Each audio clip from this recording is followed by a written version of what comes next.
Ladies and gentlemen, we are back with another edition of Dark Powerrr. Before we get started, remember to hit that like button, hit that subscribe button, comment if you are so inclined. We always appreciate all of our feedback. As always, tonight we have an episode of AEW Dark, and we have night 2 of Impact Emergence. Let's get started, guys.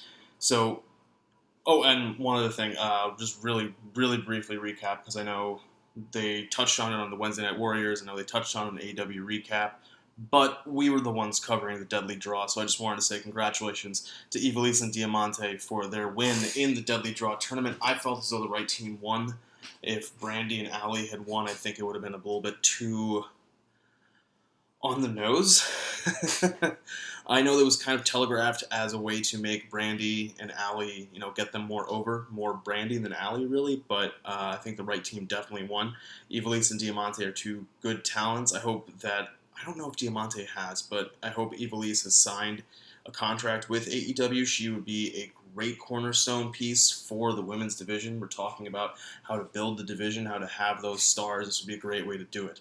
But speaking of AEW, let's get to AEW Dark. This week we're starting off Dark with Best Friends versus Dimitri Jackson, Storm Thomas. Quick tag match here. Nothing too crazy to write home about. What I did like is how the commentators are picking up on Best Friends being more vicious, being more just having a bigger presence in their matches, dominating matches, fighting hard, beating up on their opponents. They need to do that because they're embroiled in a feud with Santana and Ortiz, the Inner Circle. That's gonna pop up a little bit later, don't you worry. But I like that they're talking about that because it reinforces what is going on with Best Friends, Orange Cassidy, the Mimosa Mayhem match, and all of that fun stuff, which I hope you guys, if you're going to be watching All Out, will be enjoying mimosas during that match. I think I'll try to maybe see if I can do that as well. The champagne aspect of it, the orange juice is fine, but maybe I'll go with a screwdriver almost. Instead, go with some vodka instead of champagne. That seems a bit much. Anyway, after this match, we have Shawn Spears versus Jesse Sorensen. Jesse Sorensen, a former TNA talent. He was there until 2013. Good match, quick match, just getting Spears over again as they continue to do on Dark. I want to see where the payoff is. Like, what is the point? What are we building Spears towards? Because it doesn't seem as though it's a rematch with Cody, maybe for the TNT title. We all saw what happened with that, right? The Dark Order takes what it wants, finally. So where are we going with Spears? It would not make sense for him to challenge Brody even remotely down the line unless there was a face turn, which wouldn't make sense for him unless, I don't know, I just want to know where we're building towards. And that's something that's kind of a recurring theme with Dark. We want to know what's happening with these guys and gals that we're enjoying their work, we're enjoying their content, we're enjoying their matches, the storytelling that they're doing, what's happening with some of them, right? And here we see that the story, at least that they have been building with Shawn Spears, is that metal slug after the match.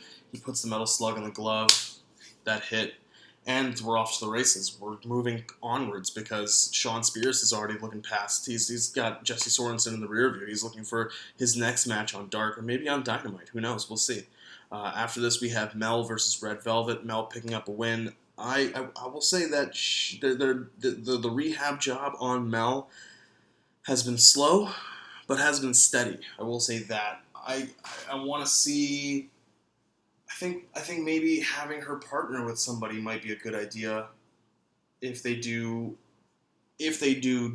pursue women's tag titles. That might be something that they could do with her. I don't know where exactly she fits in on the singles roster, the women's singles roster at this moment. There's a bit of juggling that's going on. Again, this is they got to be building people, and this is one way to do it. It just takes time. You're not going to get that overnight success. It's hard to do that sometimes.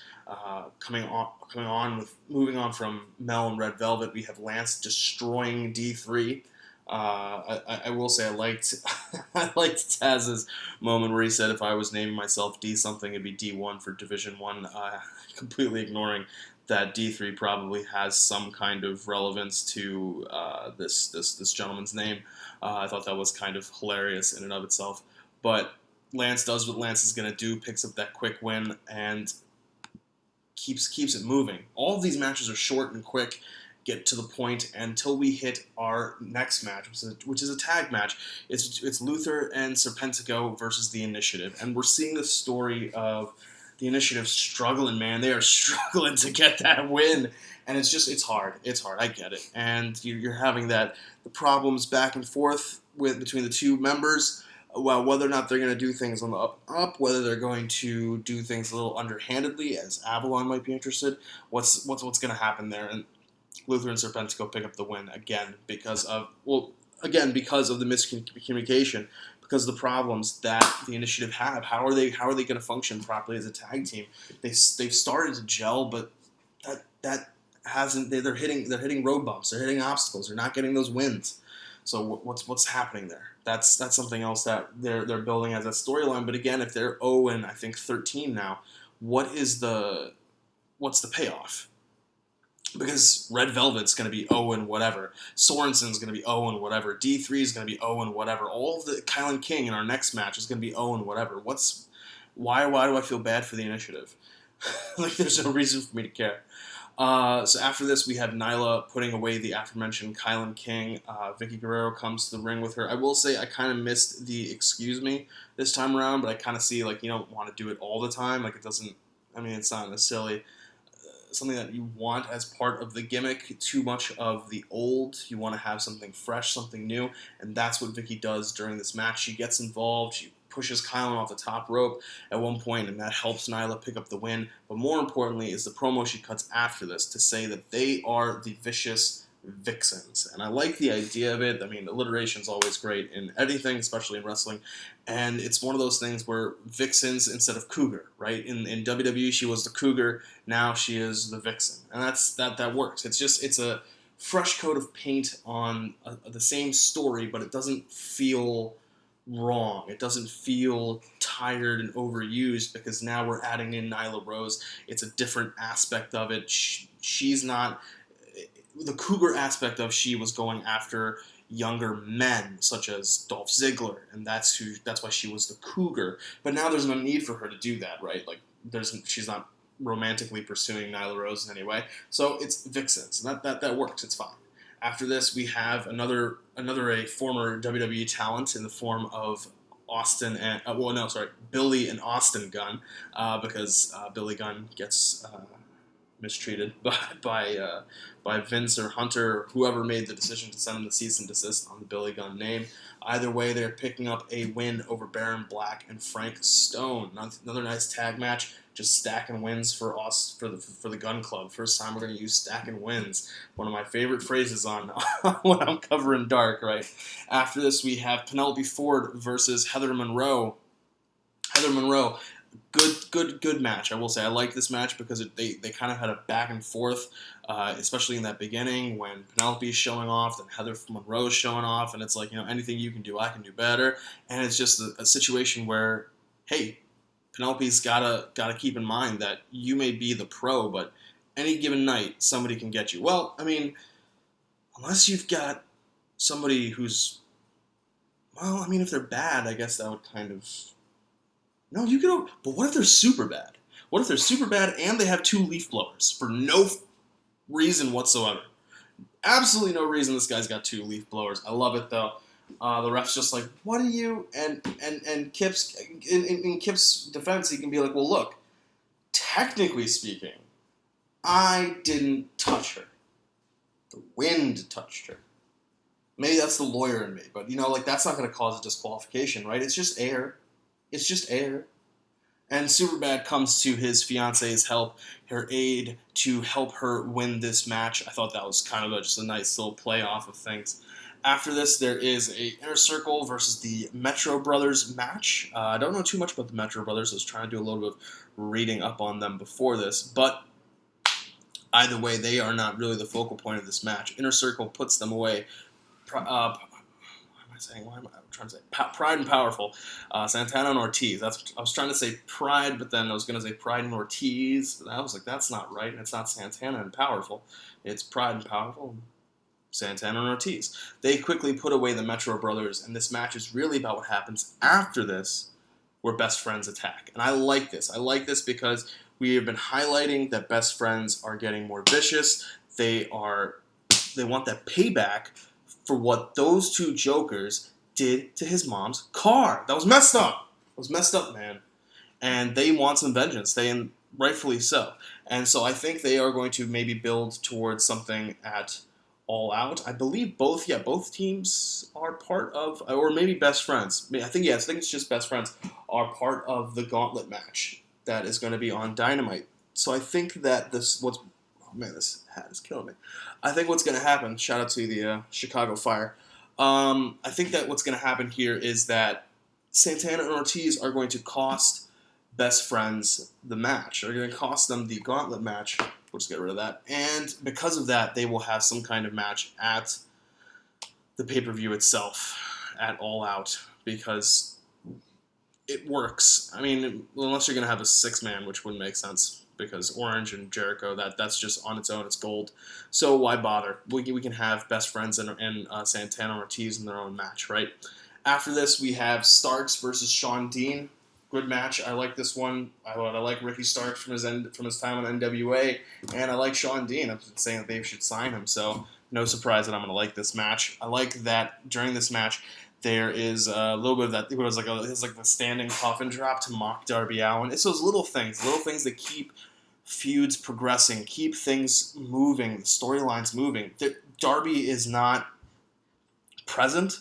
He is not needed, but his presence is felt, and that's always important when you have things like that. I like it when sometimes, a guy will use somebody else's move. Maybe it's not even the person he's up against, but like just he uses somebody's move to be like, hey, like I got my eye on you, like I'm watching you. That's a great thing. I like that. It's just little things like that give depth to storyline, and those are things that we're looking for on Dark as they continue to get back to the way Dark was, improve on the storytelling, improve on what the show is. Love to see that kind of stuff. One thing I don't like to see is child cruelty, and that's basically what this next match is. That's Jake Hager versus Marco Stunt. It's almost as bad as Lance Archer versus Marco Stunt. But in this match, Marco puts up a fight for as long as he can, and then Jake Hager puts him away. And after that, Luchasaurus and Jungle Boy, I think they had to come to stop Jake from continuing to put the hurt on poor little Marco. After this, the aforementioned Superbad is in a match with Frankie Kazarian. I thought this match was going to go a little differently. A part of me thought that Kip was going to pick up the win. I was pleasantly surprised to see Kaz pick up the win. It was a nice twist in the tail that Kip Sabian, despite the fact that he is doing very well for himself and getting these wins and proving over and over again that he is really, really good, there is something to be said for being a veteran. And that's a similar story that was happening not earlier in this episode, but in previous episodes of Dark with Billy Gunn in singles matches. And that's important. You have to establish that your veterans are your veterans. And Frankie Kazarian is one of the veterans. I thought that was really good. Afterwards, he was saying that he's tired, he's going to be underappreciated never again, which I thought was a good line. It kind of feels as though they're rehashing a bit of the Scorpio stuff, but it works for Kaz. So I'm willing to see how they go from here, how they continue to build it out. Finally, on AEW Dark, in our main event, we have the Hybrid 2 taking on Joey Janela and Sonny Kiss, and I love that Hybrid 2 theme. I gotta say, that's a really great theme. It's just. It works for them as characters. It's very idiosyncratic. It speaks to them very well. And I always like when theme music complements a character to the T. Sometimes you can get generic kind of theme music. I'm not going to talk about who just recently got some generic theme music when they shouldn't have. I believe it's contract related, but either way. But that's always important. And it's just those little things that Hybrid 2 are great at having that theme music, at just the dance when they're coming out, just all that stuff. Like it's that kind of presence that you need to have sometimes when it comes to wrestling matches, and they definitely have it. This was a great match too. I like the slow build now, the slow kind of burn on the Hybrid 2. I was wondering why they didn't pick up the win over Natural Nightmares. It's so that when they pick up the win over Sonny Kiss and Joey Janela, you go, that's why. Because you build them up, And Sonny Kiss and Joey Janela, who have been taking down other teams, they are now transferring some of that rub to the Hybrid 2. And it works very well. We're building up Hybrid 2. Love to see it. Solid main event. Good episode of Dark. But let's talk about Emergence. This week, Emergence kind of let me down a little bit. Night 2 of Emergence kind of let me down, at least in the beginning. We had a solidly stacked card last week for Emergence Night 1, and Emergence Night 2 just kind of left me hanging a bit. I don't know. It was more story-driven than match-driven. I thought we were going to get some more matches announced, maybe something to that effect over the course of the week, but, was not the case. I did think last week that it would be Eddie Edwards defending against Eric Young. It was not. And that actually opened the match, which I thought was... Not opened the match, opened the night, which I thought was kind of cool, in that we are giving the women the time, because it is a 30-minute Iron Woman. I will say Iron Woman. I don't like saying Iron Man match when there are women involved. It just doesn't make sense to me. They're women. They are doing things that the men are able to do, yes, but let's treat them as who they are. They are women. Like, why shy away from it? Anyway, I'll get to that in a bit. But because you know that you're going to have them be the main event, let's kick things off with world title match. In the same vein that last week we kicked things off with that X Division title match, let's kick it off with the world title match. And so now it's RVD who comes out, and Edwards puts RVD away after the match. There's EY appearance. EY, they get into a bit of a brawl, and Eddie Edwards is challenging Eric Young to a match right then, right now. And EY says, no, we're going to do it on my time. Now, so this seems a little weird to me. From a logical standpoint, you know he's already been through one match. And you're fresh. You've been in 0 matches. You have the tactical upper hand. Why not pursue it? Instead, you're going to tell him that you want to do it a week from now, so that he has an entire week to prepare, rest, heal up, everything's fine, hunky-dory, and you're just going to face him for the title then? Unless EY has something up his sleeve for next week's episode of Impact where the match doesn't happen for some reason and he brutalizes Eddie Edwards. I'm not seeing the logic if the goal is to get the world title. The goal isn't really to beat Eddie Edwards. Eric Young doesn't necessarily have a problem with Eddie Edwards. He has a problem with whoever is holding the title. It just so happens to be Eddie Edwards. That's kind of the vibe that I'm getting from it. So I would have taken advantage of the situation. But we'll see what happens with it. They know what they're doing. Like they've been writing some good shows, some good stories thus far. So we'll give them the benefit of the doubt. I think Impact has kind of earned that from me to say, hey, trust us. So I'm going to trust them. And I definitely was trusting them as we go back to Wrestle House and we have a toga party. There's a match here between Crazy Steve and Johnny Swinger. It has to do with Fujinami. It was their reference to Fujinami. I kept thinking Funaki. Fujinami with the dust in the eyes. And Crazy Steve gets it in the face instead of Larry Lawrence D from Johnny Swinger, who's trying to blast everybody in the eyes, apparently, with the dust. And that leads to a match between Steve and Swinger. Steve picks up the win.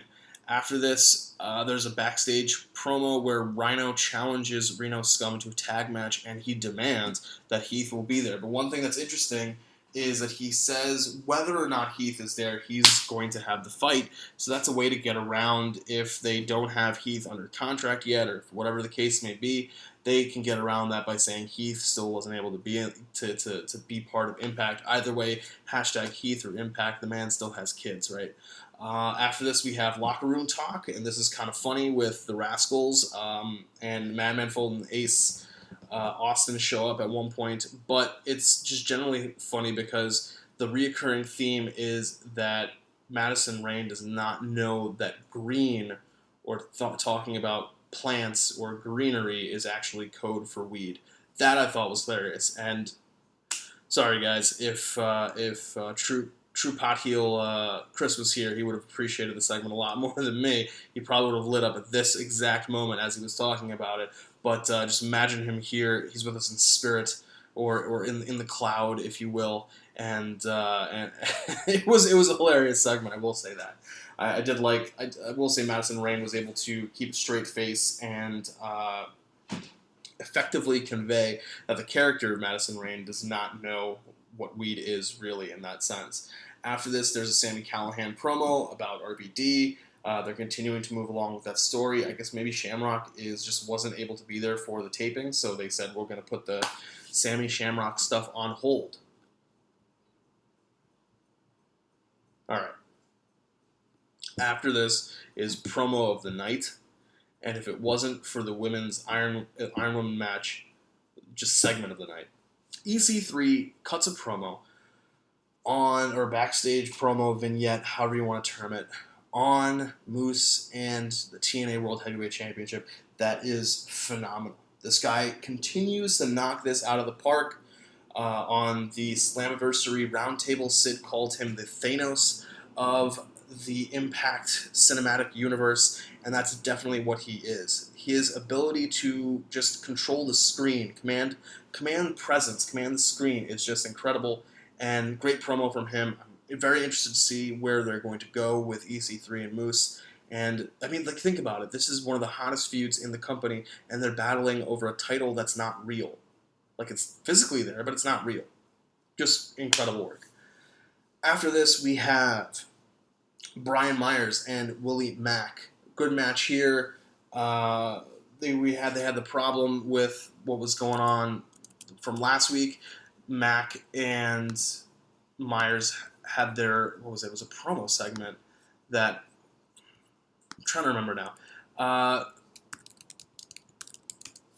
That was it. There was Jimmy Jacobs was doing an interview with with Willie Mack. Brian Myers interrupted and brought Jimmy Jacobs over and says, "You're going to have a interview with me," and that does not sit too well with Willie Mack. So now they're having this match. That was it. For a second there, I was like, "How exactly did this start?"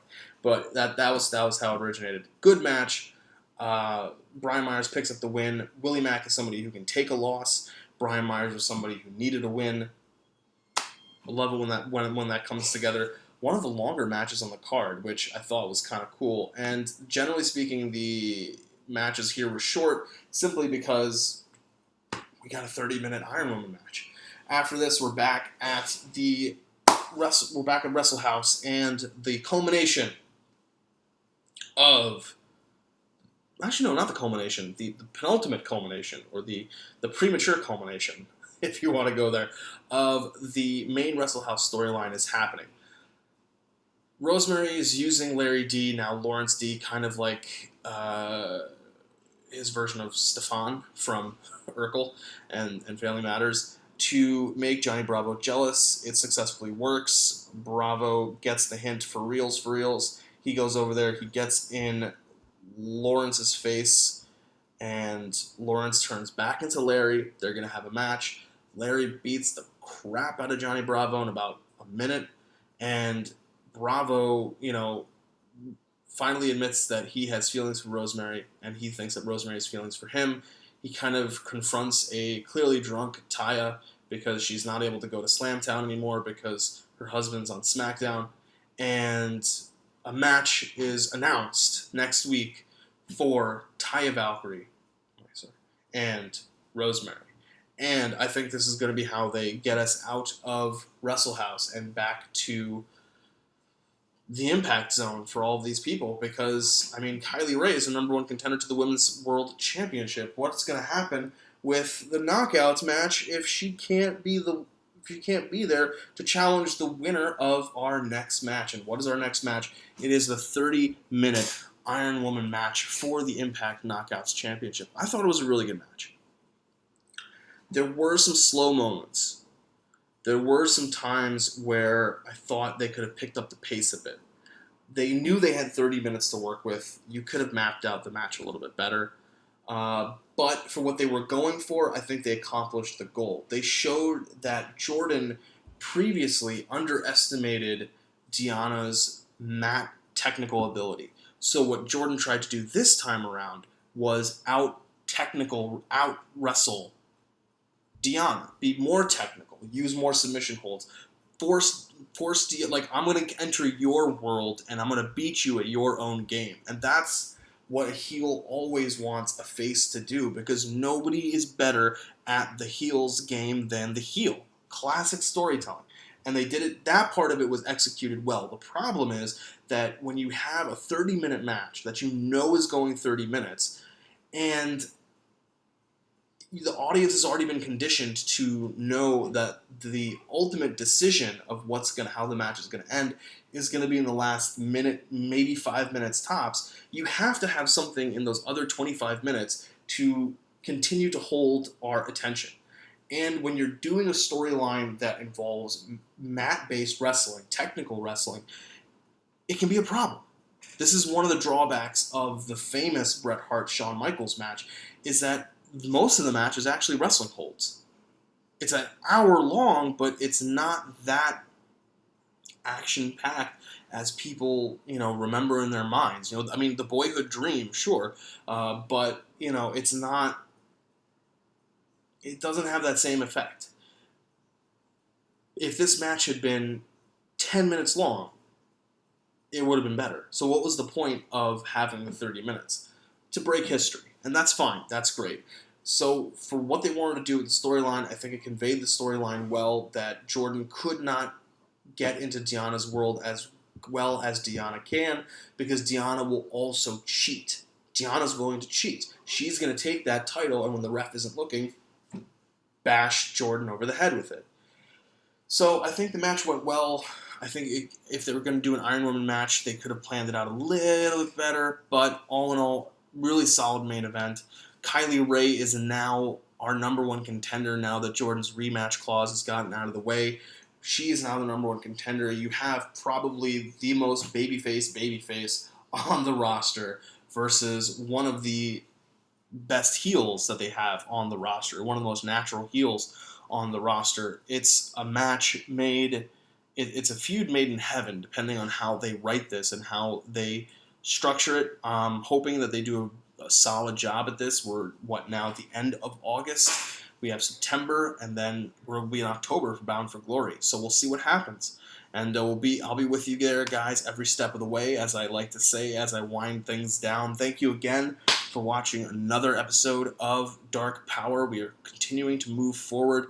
I have a couple ideas in the back of my head about what we would do once we hit episode 52, which would be one full calendar year. Maybe I'll get Sid back on, see if he's willing to do that. Maybe have another guest, see if somebody else is willing to. Maybe we'll bring Chris on. That would be great.